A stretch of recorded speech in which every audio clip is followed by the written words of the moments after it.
Rock Climbing Grandma here. In this video, I'm going to show you what's in my climbing bag. And I'm going to show you what's in that guy's climbing bag. This is a long approach. Uphill. Both ways. Both ways? Wait, what? How heavy is your pack? It's only like 50, 55 today. I think mine's like above 20 because now I have more trad gear. Trad gear, if done right, should be very light. If done right. It's the ropes that get you. It's the ropes that get you. It's funny if I stand up straight, I feel like my head's out of the frame. Like, B-roll. Hey, I'm Riel, and this... Hi, I'm Hack. I thought you were Tim. Mm-hmm. And these are our backpacks. Da da da!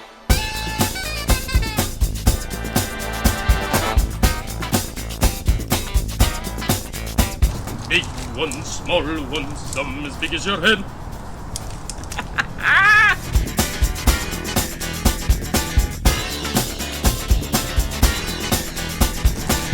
My bladder is full.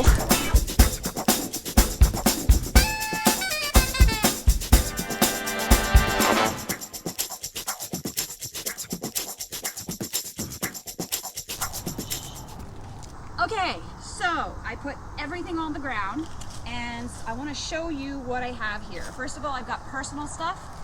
I always bring Craig shoes because he needs shoes to put on in between belays. All my snacks are in here. Snack time.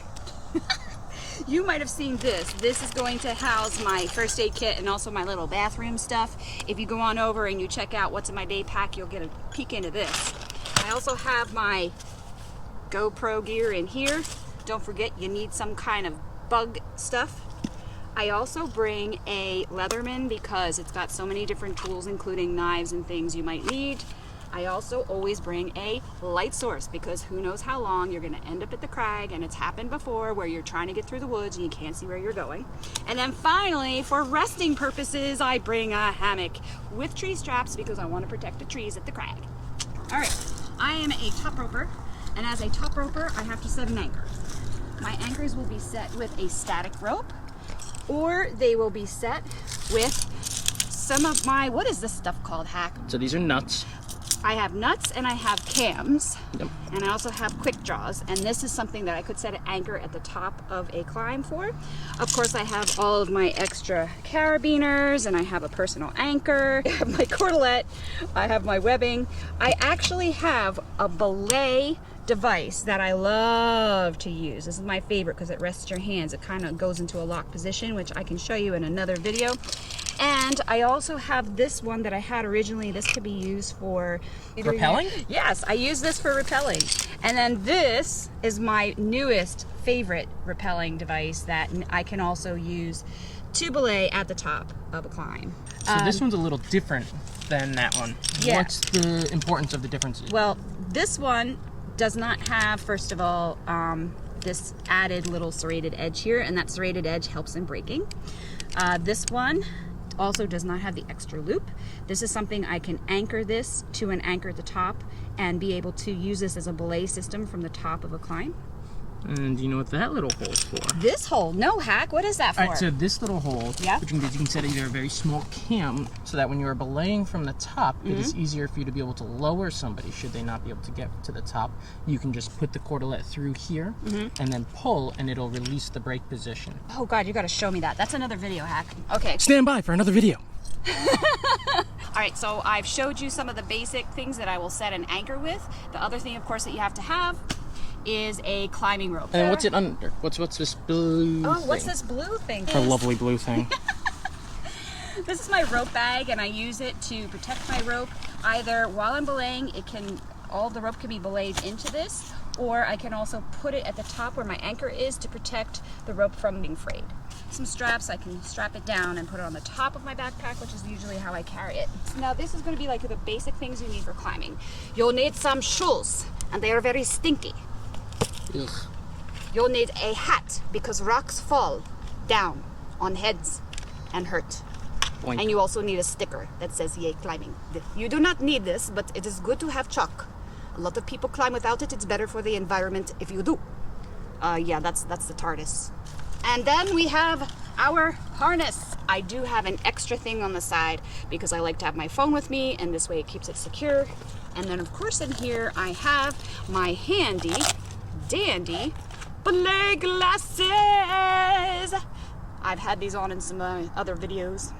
So stylish. They make me look so cool. I carried everything in this backpack. I got this at REI quite a few years ago. I don't know if it is out, but I will leave a link for it. The Pinnacle 35, it is 35 liters. I do manage to get everything in except for the biggest rope. That does not fit inside with all this gear and I have to carry it on top. The good thing about this is you can put everything in top down, including, whoa, a water bladder right there. Peekaboo, I see you. There's also an extra pocket in the front for gear and then places for keys and glasses. The other thing I love about this is there is a side. So if you need to get something at the bottom, you just go in that way. Of course, everything cinches down. And then on the top, you do have these two. So once you have rolled the top down, you can place your rope on the top and then cinch it around. Straps. Great thing about the straps is you still have a hip belt, and the hip belt has a pocket for keys and such, and then it does have Snacks. it does have the chest strap to keep it on as well, and then extra little loops here for whatever. I stole this from my Osprey day pack. This is my 2.5 liter bladder, and this way I can stay hydrated all day long. Dun, da, da. Now that I showed you what's in mine, let's take a look at what is in Hacks. Let's start with the pack. Okay. So I actually got my pack from the military. This is called an ILBE pack, I-L-B-E, Improved Load Bearing Equipment. What I love about this pack, aside from all the fun little pouches and pockets, is it has this webbing along the outside. As climbers, it's really easy because I can just clip things. I can put all of my tags for different places that I've been in there, and then people can just walk by and see it. Okay, so inside of here, I keep like personal effect, bug spray, sunscreen, snacks, power bars, other snacks, car keys. So that's the top pouch. Oh, Then we have the main pouch. we're so fancy. Nice big main pocket. Ooh, ooh, look at that. Yep, so that's a nice big pouch. I do keep all of my ropes just in this. So I coil up my ropes and then put them in the bottom. This way they make a nice base, and then I can put other things in there. On the outside, I have a couple of these different size pouches attached to it. And these different pouches are where I put all the stuff that I need to get to kind of quickly. And then there's a little pocket on the outside in case I just gotta stick something in there, move a couple feet, and then grab it back out. And then at the bottom, there's another little one. Now, I don't have it today, but typically I do have my first aid kit in here. And then on the other side, I have my CPR mask. So they're both readily accessible right away. You Ooh, keep look. a CPR mask? Oh, look, I have stuff in here. So CPR mask is in case somebody does stop breathing and I need to give them CPR. I am certified. So you can save my life and not have to touch me. Yeah, no kissing. Ugh. And there is a nice long tube in here. Oh, wow. So I had something along like a bedroll or a hammock. This is where I stick it so that it stays in there. This is something that's kind of cool. The Yeah. straps about this pack. Yeah. So there's nice big thick cushion for on my back. Right. But also there are these nice handles for whenever I need to move it. Yeah. What some people do is they'll grab it by the handle and they'll flip it over their head and then just slide their arms through the straps. Nice big pad, just like Riel has. Big pad like Riel has for the hip straps, but there is no pockets for snacks on mine. Oh, man. And then I mark my pack. All my stuff you'll notice is marked with this camo colored tape. It's important to mark your gear so that when you go outdoors and maybe you mix gear with other people's, you can know whose is whose when you get it back at the end of the day and make sure you get all your stuff. Oh, yeah. I forgot to point that out, didn't I? That I marked my gear with purple tape. But then, of course, the purple tape comes off, and then when it comes off, you have to reapply it. So some people now are using nail polish. All right, Hack, keep going. So I too have a water source. I just keep a nice big thing like this. So I'll bring one of these to the crag, and then I have another one about this size in my car for the drive home. So I too have a PAS, like Ria. This is a personal anchor system. It's a whole bunch of different loops. Each one is rated for a fall. So if you were to fall on any of these loops and you were to pull on them, you would be safe. And then this last one is a little bit different. So you'd just pass the entire thing through it. And this way it would be attached to your harness right at that point. And you can clip yourself onto anchors and such. You just, oh, the anchor is this far away, and clip yourself on. And this way, if you were to rest or take the weight off the rope, you can rest onto this PAS system. It's personal anchor system, PAS.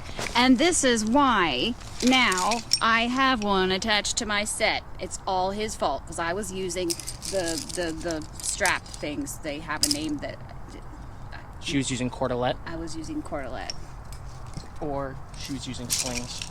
slings, webbing stuff. Yeah, I have a bunch of cordelettes. I do the knot method.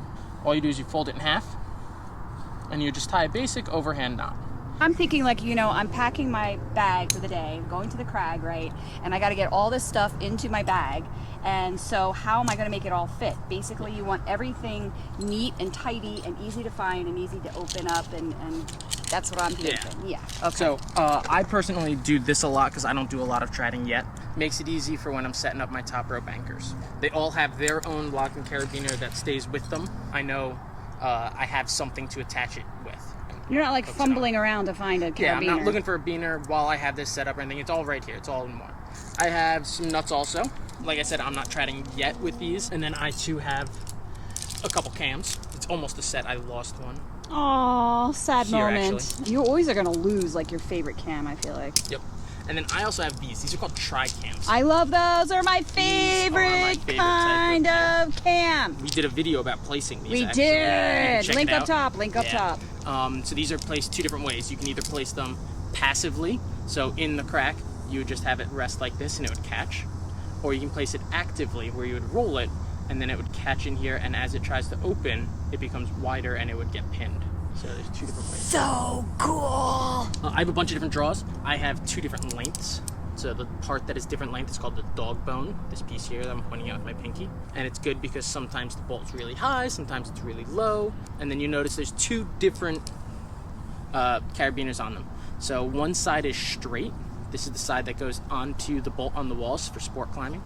The bent one is easier to pass the rope through. So that's the part that I would clip myself onto. So I'd clip onto the wall like this, and then I would clip onto this. He's moving at quite the clip, don't you think? Yeah. And the last thing we have, right, because we're rope climbing, I have a couple ropes. So I have two different static ropes. These are both 50-footers. I have fairly long static ropes, you know. Of course, we need that dynamic rope that Riel talked about earlier. One thing that I think is very important to do with your dynamic rope is always mark your middle. Makes life a little easier when you're throwing it off, because you can set up your anchor here, and you know that you're gonna have half on either side. It'll also let you know when you're getting about halfway through your rope.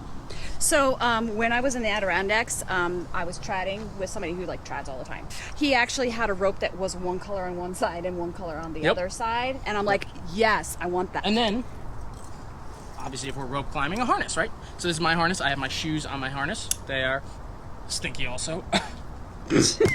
Chalk bag, because we need chalk. And then everybody should have some kind of belay device, right? Yeah, they just get scratched with use. Oh, hello. Are you guys about to set up a top rope up here? Yeah, right down off of here. We took an extra minute because we're filming for YouTube. The other, We're doing another video? we How did. many videos did we done did? We done did 9 or 10. Duh. 10. Maybe Anyway. a dozen. Let's just climb. Don't splash when climbing. Yeah, no, it's. Got a helmet. Oh no, Tim. Got a helmet. Oh no, Hack. Where's your helmet? So I do always pack and wear a helmet. I think it's. But it wasn't in your pack. It wasn't in my Did you forget it today? No. Did he forget it today? They're out to sabotage me, I swear. I stole your helmet and now you can have it. Thanks for checking out the channel. I hope this was informative and helpful to you. If you liked what you saw today, don't forget to hit the like button and don't forget to subscribe, and we will bring you more. Yeah.